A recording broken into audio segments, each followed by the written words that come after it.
Hello everybody, my name is James. Welcome to the channel. I'm so glad you're here. I'm so glad you're taking the time of your day to review my content. So today I have two news, right? Currently, Burkina Faso president, is in Russia. He's having a good time with Putin. He's telling Putin exactly what the country needs. And Africa as a whole is a good thing. Then, in my country, Liberia, the Speaker of the House was ousted. They don't want him no more. He been in power. He been Speaker for almost 5 months now. And now the whole Congress, most of the people in Congress in the country, Monrovia, in Liberia, they don't want the speaker to be speaker no more. They want him to step down. And he's stepping down. So May 9th in Russia is one of the most important days, right? Because it was the day that Nazi Germany was in Russia. Russia stopped the invasion of their country and they put a halt to Nazi Germany, total takeover. And every year, May 9th is the day that they celebrate, right? Putin put up a huge military parade every year. And prior years, because Russia been in constant wars with Crimea, which happened in 2014, and then with Ukraine, which happened February of 2022. So because of those, and the West have imposed so much sanction on Russia. But now, lots of people want to come to Russia. May 9th, a few days ago, about 29 delegates came to Russia to celebrate the May 9th. And it's a huge step. It's a huge step. And people were celebrating. Putin put up a huge military display. Everyone was rejoicing. And from North Korea, Xi Jinping, president of China, he came to Russia. Even Burkina Faso president Ibrahim Traoré came to Russia. He also met one-on-one with Vladimir Putin, and it was a good sight to see because you saw just the way Putin and Traoré embraced each other. It was good, and Traoré was not there just to attend the celebration. He was there to sign military deals. He was there to sign agreements. He was there to talk to Putin one-on-one and tell him exactly what the country needs, what they want. And I'll play you a clip right now. But first, just watch the way he entered the room and how the reaction between Putin and Traoré. It was very nice to see.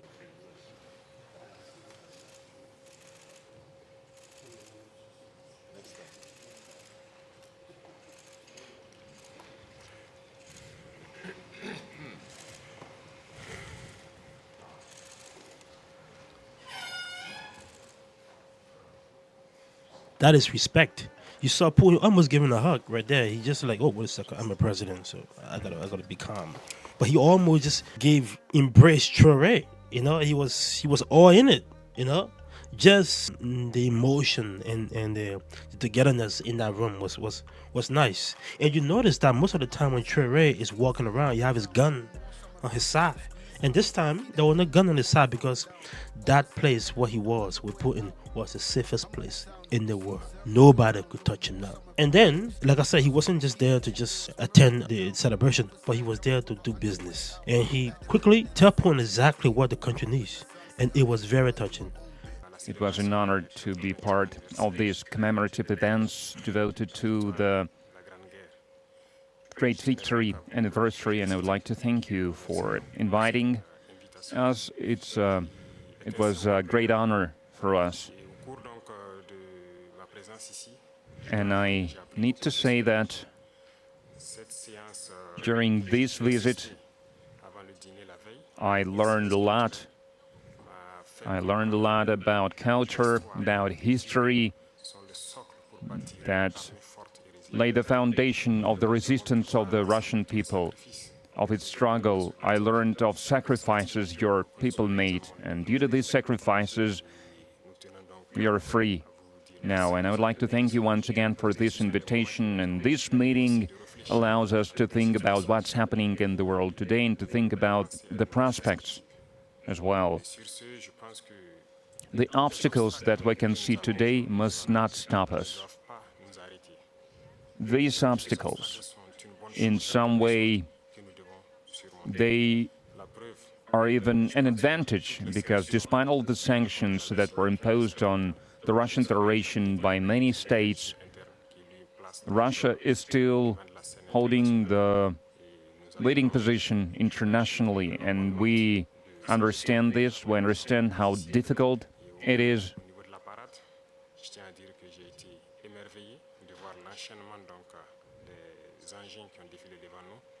And I watched the parade, I watched the soldiers marching in front of us during the parade.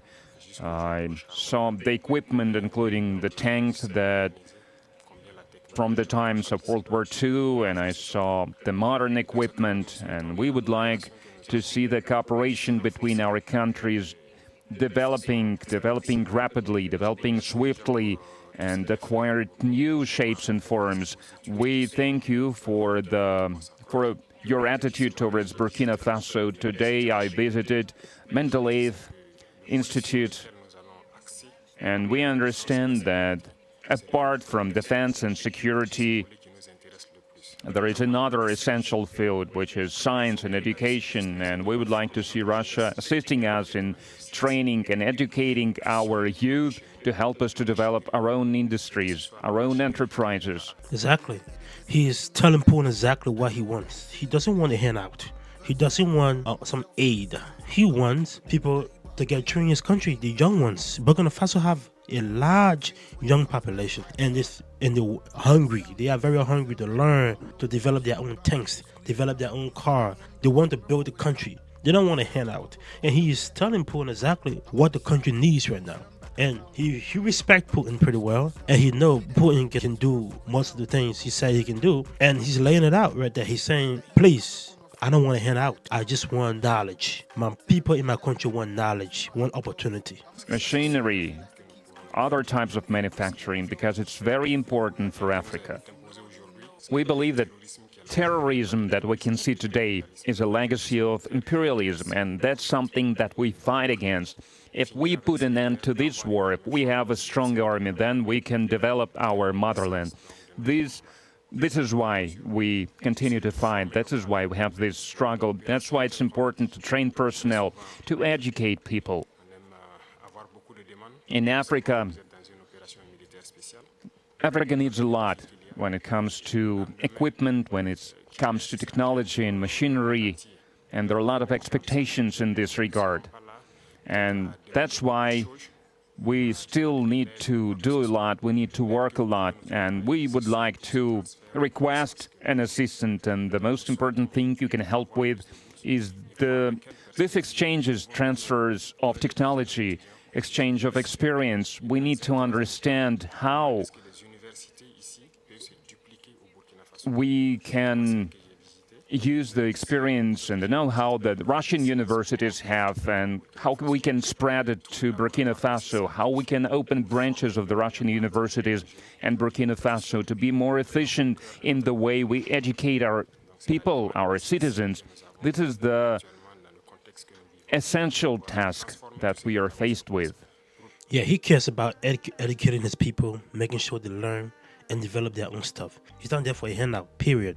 He's there so he can have a good collaboration with Putin, so they can help Burkina Faso develop schools. And it's crazy how people like this guy, because this is how a leader should be.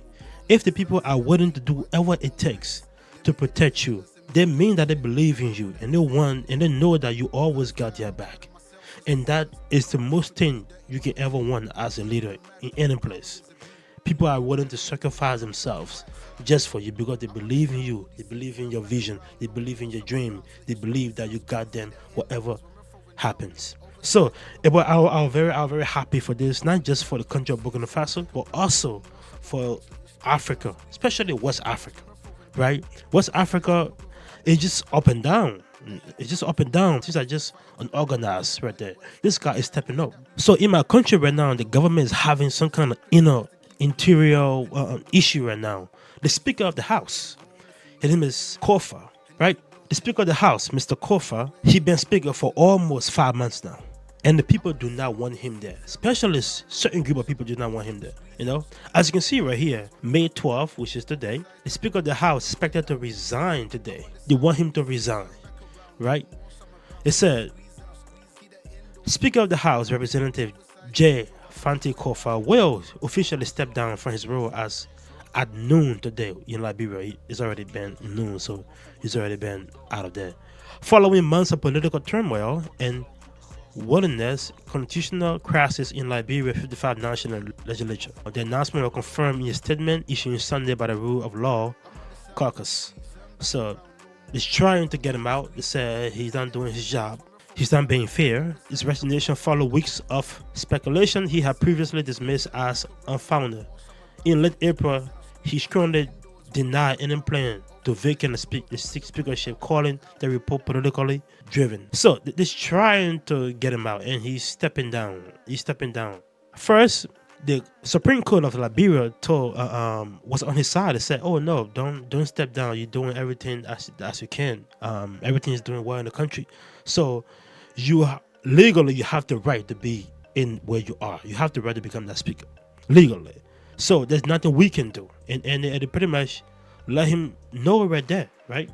They let him know right there. In this one right here, they let him know. They tell him that you are here because the people elected you to be here, especially your co-workers in here. They want you to be here. So we can legally take you out until you willingly want to leave. Why would the speaker 5 months into the job suddenly want to leave, right?